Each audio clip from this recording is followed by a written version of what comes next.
Hey there, Drew here again. I'm back in Brewer. Got this little field here. This is well, actually, I found a dime just lying on the top of the ground, but it's my first big find. It looks like a plate on some sort of stove or wood burning stove or something like that. Kind of a big plate.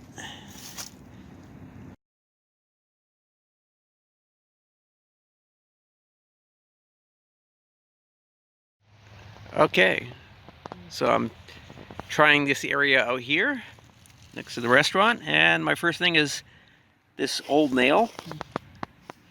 You know it's old because it's starting to bloom. It's like it's getting cancer or something.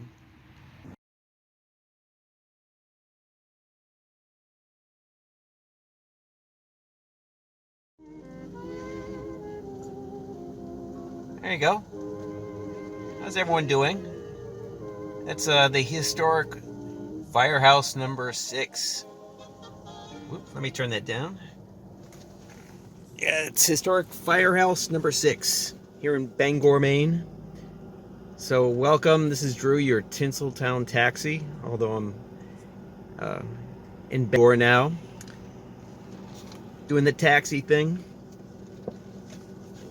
It's quite a difference. Like I said, the city's different. The technology is different because this is the only taxi equipment essentially in the cars is a meter. Otherwise, it's all done by apps. Right? The dispatcher communication system is an app. We use Squares to do credit cards, right? Just like that. Yeah. So that's it. Okay, somebody just walking across the street here with their puppy. Yeah, so I'm parked here because I got a pickup in about 15 minutes right over there. Oh, give you an update. Let's see. Remember that thing I found in that park? Well, this is it right here. Yeah, it's a decent little knife. It was kind of messed up, but there you go. Not a bad little knife. It required some sharpening. It's kind of beat up, and this is loose. But hey, it's a free knife. But it's cool because it's got this. That's for breaking glass.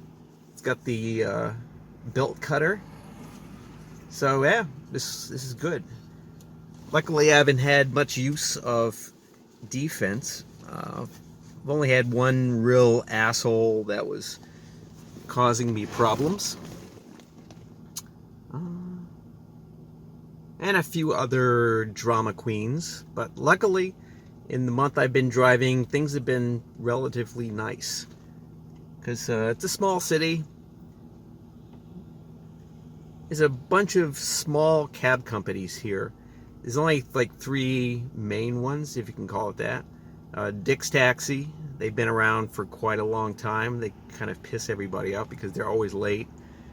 Our company, All In Taxi, and Rickshaw. They're kind of like the sort of big ones, even though they're not that big. We have 9 cars. Right? This is all small scale compared to all these other bigger cities, but yeah, that's how it is. And so yeah. Let's see. I don't know. It's everything is going pretty good because the customers are all relatively cool. A lot of customers are going to institutions like the one I'm going to pick up over here. They have a Lynx. That's what the company is. It's Lynx because they take people to hospitals and clinics and things like that, and they hire cabs like us to do a lot of that. Sorry about this. This is a rather funky car. This is an old Lincoln. It's comfy, but it's got lots of quirks. It's a typical well-used car.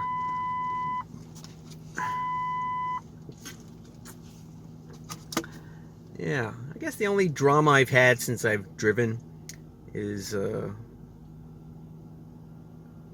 one time, for instance, this pickup on 3rd Street, which is the sketchy part of town. Uh, yeah, she was this young girl getting kicked out of her house by this older woman who came to the door in panties and was kind of undressed, but she was getting kicked out. So didn't have money, didn't have a phone that was working. I lent her the phone. She called somebody at this sketchy hotel or motel called the Ranger Inn. It's one of these really sketchy places that with all sorts of sketchy people. Ah, boy. Ah, the stories. But yeah, after a while, like I said, she managed to reach somebody. He said he'd pay, so I took a chance, took her over there, and it was $10, so it wasn't that much, but still. Okay, and then another time, let's see, it was about 2 o'clock because I was doing a, 5 o'clock to 2 o'clock shift at night and in the morning. So at 2 o'clock, like I'm ending the shift, just dropped somebody off, and I got a call from the dispatcher saying, "Hey, you up for a long trip?" And I said, maybe. I'm sort of awake after 9 hours of driving. So I was relatively okay. So I said, okay, I'll take it. What's up? I said, well, head over to the standpipe. Police say that he's not very belligerent. So right there. Oh, no. Uh-oh. So, with some trepidation, I go over. So the standpipe is this, it's the big water pipe downtown. It's this classic old brick standpipe, right? It's the city water supply. But it's got a stairway, so if you want a really good view of the town, that's where you go. Yeah, so so I get there. There's 3 cop cars. There's this red SUV. The guy gets out. He's obviously totally screwed up because his entire upper pants area was dark.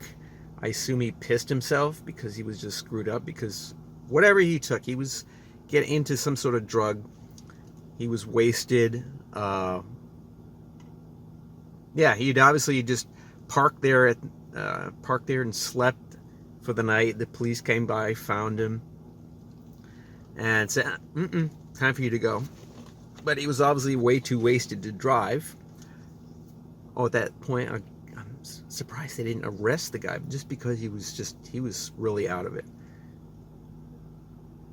Anyways, they called us. They wanted us to take him to Lowell. That's what I was told. Lowell, Maine, which is an hour, maybe an hour and a half north of here. So that would have been roughly $100 fare. So anyway, he comes out like his pants are just dark with piss. Jesus.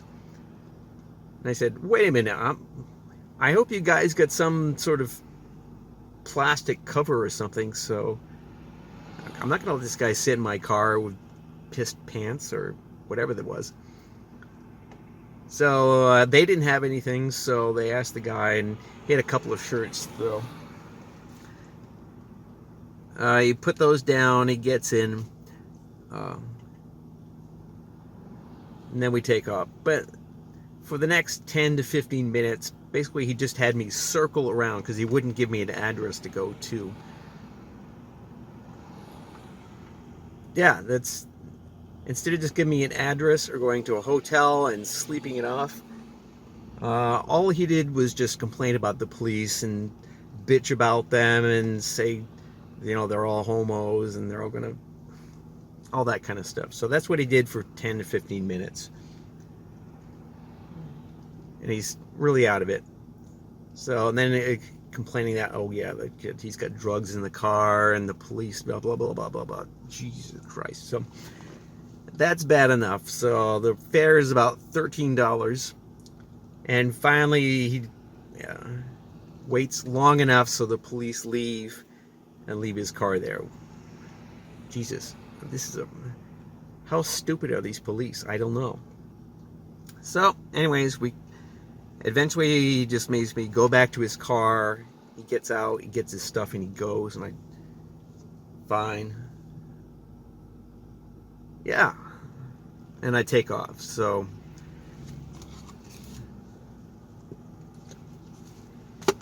beyond those kind of things, which are very rare,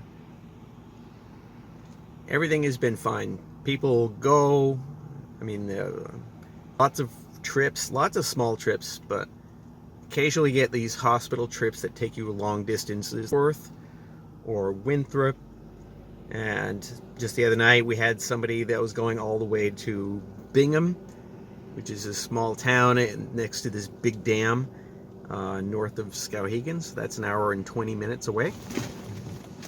So whoever got that got a nice long trip, although they had a stipulation that they needed to be picked up 9 o'clock the next morning to take them back to the hospital. So I don't know how they arranged that, but